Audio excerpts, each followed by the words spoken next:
சொல்லிட்டேன். அதாவது ஆண் பெண் வித்தியாசத்தை பத்தி ஒரு கேள்வி கேட்கிறார். அதோட நிறுத்தல. கர்நாடக இசை உலகத்துல எத்தனையோ திறமைசாலிகள் பல்வேறு சமூகங்கள்ல பல்வேறு ஜாதிகள்ல இருக்காங்க, வேற மதத்தை சேர்ந்தவங்களும் இருக்காங்க. ஆனால் ஒரு இந்து மேல் சாதி ஆண் இவங்களுக்கு கிடைக்கக்கூடிய ஒரு இடமும் வாய்ப்பும் பிறருக்கு கிடைக்குதா? சரி, கிடைக்குதுன்னா அவ பாடினா வாய்ப்பு கொடுக்க போறோம், யார் வேண்டான்னு சொன்னா அப்படின்னு கேட்பாங்க.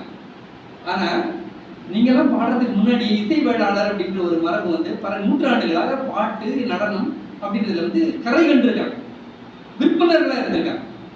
பல பேர் வந்து செம்பை வைத்தியநாத பாகவதர், சிம்மமுடி உட்பட பல பேர் வந்து அவங்க கிட்ட போய் பாட கத்துருக்காங்க.